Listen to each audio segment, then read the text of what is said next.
کامیون داده بود. اساسا برای این اشغال ریختن تو کامیون. اساسا همون تمام خرد شده. مگه ما نه کارت داشتن نه کاغذی دستشون بود. ما بگن من الان 1 ماه خونه مادرم اسلام شهرم، جا ندارم، پول ندارم. بیا پول منو بده. دم این آواره کردی. آواره هم همسایه ها. جالب نیست همه فیلم ها نمیذاشتن اولا. بابا کتا خورده هم بچه همونو زدن. انگشتشو شکستن. اول که نمیذاشتن هر کسی میگیره زن منو زدن، مادر خانم منو زدن، بچه منو زدن تو کوچه، خود ما رو زدن. بعد هیچ کدوم از این مامور امنیت بود، مامور ضد شورش بود، هیچ کدوم اسم نداشتن و به زور می‌زدن. فیلماش هم موجوده. خیلی ظلم کردن به ما. تا حالا ما اینجا ظلمی ندیده بودیم.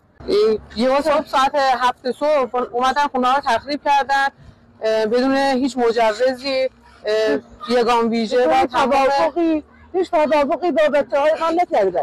تمام موبایلش خوندن، بچه‌هامونو زدن، خاکی ریختن رو سرمون، زندگیمون این اشغال ریختن تو کامیون بردن، اساسهامون شکسته، تمام خونه زندگیمون آتش کشیدن. بیان همه جریمه های ما رو باید بده. زردر باید با ما توافق میکرد که یه سهمتونه، این پولتونه. به ما پولی پرداخت نشده. به ما این پولی که میگم پرداخت شده کجا؟ دروغه، همش دروغه. بیاین تکلیف ملکای ما رو روشن کنین.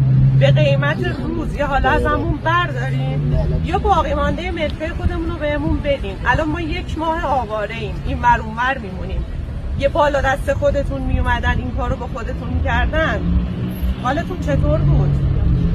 خواهش میکنم بیاین تکلیف ما رو معلوم کنین. حالا که این کار انجام شده، عقب نشینی انجام شده، حالا به نحوی از هر جایی، شهردار بالا تهران، نقشه ای که بوده چند درصد تکلیف حل کرده؟ ترافیک یا از دور بر اطراف بپرس ببینید هیچ فرقی کرده؟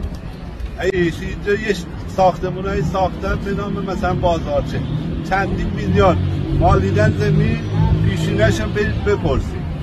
سرویس چی ساختن چندین میلیارد ساخته رفته، خب کی رفته استفاده کرد؟ من تا ریاست جمهوری اینو میرم، یعنی شکایتمو میکنم دلیل بیارم برای چی خرج کرد، از کجا آورد؟ خب اونو بده به ملت، بذار راضی شه. پول ما رو بروز بدن، ما بریم یه شهربناه برای خودمون درست کنیم. بروز ببین کارشناس ببرسه بیاد بروز. آقا قیمت اینقدره، من بریم یه شهربناه برای خودم. همداش مجوزدار از هر جا میخوای بیا قیمت بذار، هر چی گفت 2 تومن کمتر.